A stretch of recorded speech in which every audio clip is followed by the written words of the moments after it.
တရားအမှန်နဲ့အိပ်ကြမယ်ဘဝမှာချမ်းသာစွာအိပ်စက်နိုင်ခြင်းဟာလည်းကံကောင်းခြင်းတစ်မျိုးပါပဲ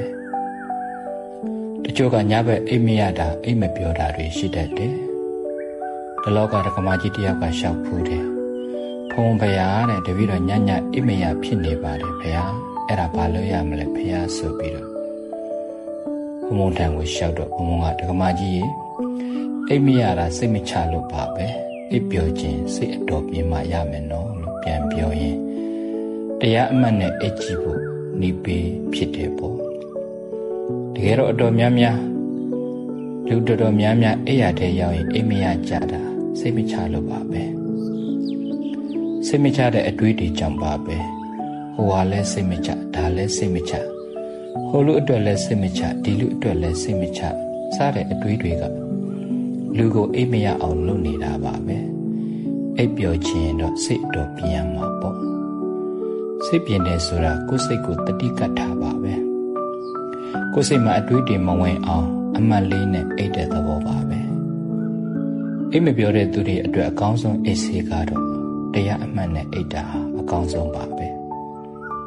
တရားအမှတ်နဲ့အိပ်ဆိုတော့တချို့ကအိပ်ရထဲမှာတရားမှတ်ကောင်းလို့လားဆိုတာမျိုးမေးတတ်ပါတယ်အိပ်ရထဲလည်းမှတ်လို့ရပါတယ်မြတ်ဗုဒ္ဓကတယောက်ထိုင်ရက်သွားဣရိယာပုတ်၄ပါးလုံးမှာကျဲတဲ့ပုံစံနဲ့မှတ်လို့ရတယ်လို့မိန့်တော်မူပါတယ်အရေးကြီးဆုံးကသိနေဖို့ပါပဲသိနေရင်တရားပါပဲမသိရင်တော့မတရားပေါ့ကျန်တဲ့အချိန်တွေမှာမအားလို့တရားမမှတ်နိုင်ရင်တောင်မှအဲ့ရထဲမှာတရားလေးမှတ်ပြီးအိပ်ကြမယ်ဆိုရင်ကောင်းကောင်းလည်းအိပ်ပျော်မယ်ကုသိုလ်လည်းရမယ်ပေါ့အဲ့ရထဲမှာတရားမှတ်တော့မယ်ဆိုရင်ကောင်းဘောကောင်းချလိုက်တာနဲ့ကိုယ်စိတ်ကိုစူးစီးပြီးအလုံးကိုလွတ်ချထားရပါမယ်အတွေးတွေဘာအတွေးမှအဲ့ရထဲမှာပါလာစေပဲစိတ်ကလေးကိုတက်တောင့်တက်တာပေါ့ပေါ့ပါပါလေးပဲထားရမယ်ပေါ့ပြီးရင်မျက်လွှာလေးအသာချပြီးလက်ကလေးနှစ်ဖက်ကိုရင်ဘတ်ပေါ်တင်ထားပေါ့တချို့ကြတော့လဲဖောင်းတာပိန်တာမှတ်လေရှိတဲ့သူတွေအတွက်ကတော့ကိုယ်လက်နှစ်ဖက်ကိုကိုယ့်ရဲ့ဝမ်းပိုက်လေးပေါ်မှာတင်ထားရုံပါပဲအဲ့ဒီလိုအနေထားလေးပြင်ပြီးပြီဆိုရင်ကိုယ်ခန္ဓာကိုယ်အနေထားကိုစိတ်ကလေးနဲ့မြင်အောင်ကြည့်ပြီးစိတ်ကိုနှာသီးပြားထိတ်နှာခေါင်းဝလေးမှာထားရင်ဝင်လေထွက်လေလေးကိုသူ့အရှိအတိုင်းလေးပဲအလိုက်သိလိုက်သိပေးနေရုံပါပဲဝမ်းပိုက်မှာမှတ်တဲ့သူတွေကလည်းဖောင်းတာပိန်တာလေးကိုအလိုက်သိပေးနေရုံပါပဲအဲ့ဒီလိုဝင်လေထွက်လေကိုလိုက်သိလိုက်မှတ်ပေးတဲ့အခါအပေါ်နှာခမ်းလေးကိုတိုးထီပြီးတော့နှာခေါင်းအပေါက်လေးကနေတိုးဝင်လာတဲ့လေလေးကို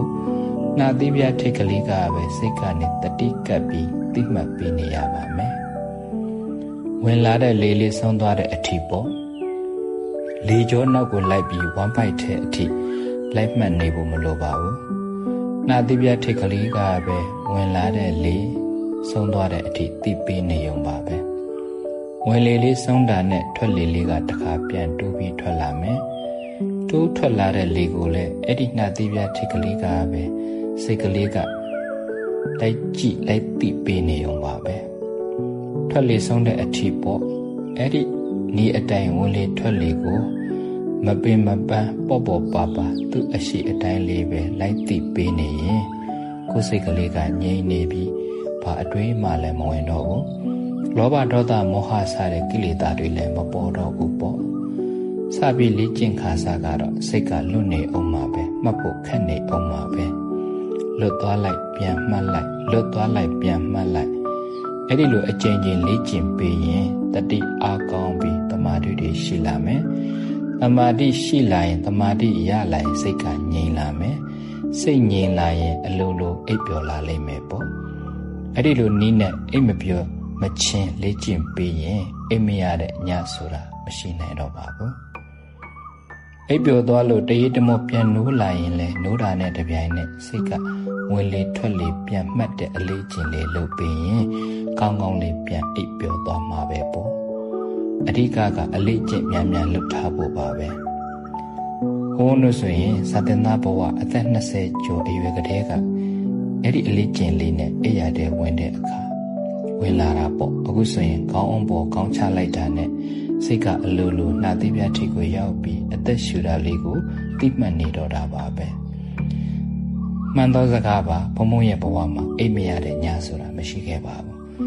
အကြာဆုံး10မိနစ်ပါပဲအဲ့ဒီ10မိနစ်ဟာလဲတရားအမှတ်လေးနဲ့လေ့ကျင့်ထားတဲ့10မိနစ်ဆိုတော့မကြခင်ပဲအိပ်ပျော်သွားတော့တာပေါ့ပြောချင်တာကအခုပေးတဲ့တရားအမှတ်နဲ့အိပ်ရဝင်တဲ့နေလေးကတရားရဖို့တဲ့အိပ်ရဖို့အိပ်ပျော်ဖို့ချမ်းသာစွာအိပ်ဆက်နိုင်ဖို့နေပေးတာဖြစ်တဲ့အတွက်အိပ်မရတဲ့သူတွေအနေနဲ့အလေးအကျင့်လေးလုပ်ကြည့်ကြဖို့ပြောချင်တာပါစိတ်မချတဲ့အတွေးတွေနဲ့အိပ်မရတာတွေကိုတတိကကတရားအမှတ်လေးနဲ့ကိုယ်စိတ်ကိုပြင်ရင်အိပ်ပျော်စေခြင်းတဲ့သဘောပဲဖြစ်ပါတယ်လေ့ကျင့်ပါများရင်အလိုလိုမှတ်ပြီးအိပ်တတ်တဲ့အကျင့်လေးရသွားပြီးအိပ်မရတဲ့ညဆိုတာမရှိသလောက်ဖြစ်သွားမှာအမှန်ပါပဲများများလေ့ကျင့်များများမှတ်ကြည့်ပြီးစိတ်ကိုလွတ်မှတ်ထားပဲလွတ်သွားလိုက်ပြန်မှတ်လိုက်လွတ်သွားလိုက်ပြန်မှတ်လိုက်အလေးကျင့်လုပ်ကြည့်ကြဖို့အထူးတိုက်တွန်းလိုတာဖြစ်ပါတယ်အားလုံးချမ်းသာစွာအိပ်ဆက်နိုင်ကြပါစေ